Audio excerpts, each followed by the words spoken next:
Okay, let's dive right into this. Welcome to this explainer. Today, well, we're doing things a little bit differently. I really want to share a personal success story with you. So for years, and I mean years, I had this notebook just sitting right there on my desk, and it was absolutely full of dead ideas. You know the exact kind I'm talking about, right? The half-baked thoughts, those late-night bursts of inspiration, the projects I swore I'd build someday. But yeah, they just sat there gathering dust. That is, until I stumbled onto the framework we're going to unpack today. It completely, literally transformed how I move from theory to action, taking my ideas from just ink in a static notebook into a living, breathing reality. So let me start by asking you a really direct question. What are you doing with the idea you've been carrying? Seriously, think about it. You know exactly which one I'm talking about. It's the one you thought of maybe 3 years ago while you were just stuck sitting in traffic, or the one that keeps knocking on your brain during your morning shower. It's that nagging problem you keep noticing that no one else seems to be fixing. If you're like the vast majority of us, well, you're waiting. You're waiting for better timing, maybe more money, or just a sudden burst of confidence to hit you. But the pain of that inaction, man, it's real, isn't it? And honestly, this brings us to the solution.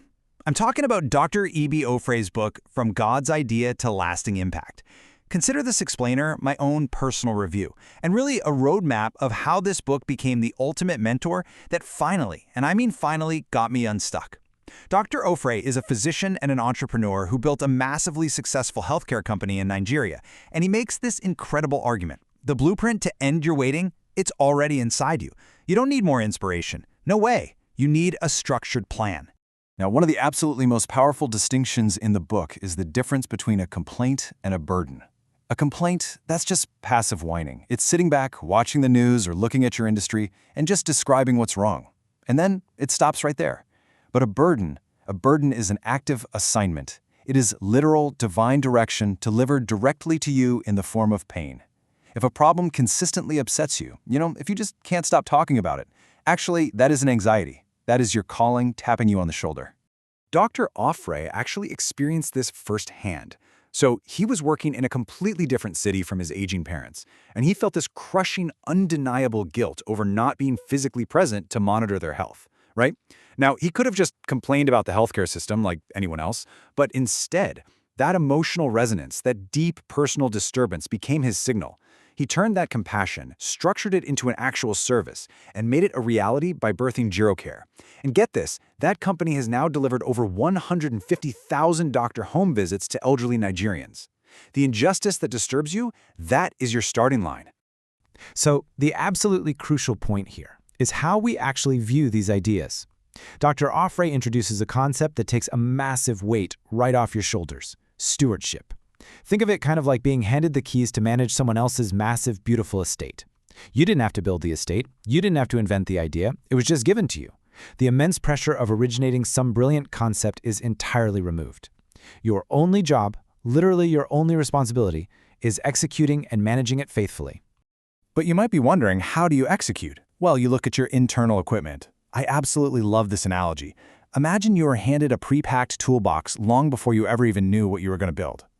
God gives direction through burdens, yes, but he also gives direction through your equipment. The skills that come naturally to you, the things people instinctively just ask you to do, these aren't random little quirks. No, they were intentionally assembled inside of you for the exact assignment you're currently avoiding. You really have to start unlocking these hidden qualifications. Your past struggles, your detours, they aren't just background noise. They are your credentials. Dr. Ofray points out that if you spent years navigating a broken system, you have an insider's knowledge that a researcher sitting in some office could never, ever replicate. The skills that make your limitations invisible and your natural ability to adapt and problem solve, all of that is part of this internal equipment.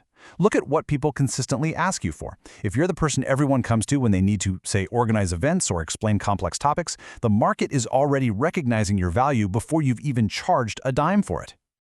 Okay, so let's step out of theory right now. Here is a fast-paced tutorial directly from the book's assignment section to help you identify your precise, marketable skills today. Step 1. Text 5 people right now and ask, "What do you consistently come to me for?" And then, look for the pattern. Step 2. List 10 things you do naturally that others find difficult. Step 3. Write one sentence connecting that natural skill to the burden or problem you identified earlier. And Step 4. Write out a rough draft of what charging for that solution actually looks like. Who pays? What exactly do you offer? So you've got the plan, you see the skills, but suddenly you freeze. Why? Because you meet the killers of execution. Now, what's really interesting about this slide is that it shows it's not the economy, and it's definitely not a lack of luck that stops you. The roadblocks are entirely internal. The book identifies these as the 4 enemies of ideas. First up is perfection, which, let's be honest, is really just fear dressed up in a tuxedo of diligence. Second is permission, waiting for someone in authority to validate you before you make a move. Third is provision, waiting for the money to arrive before you even start. And fourth is confidence, waiting until you actually feel ready. But here is the major mythbuster.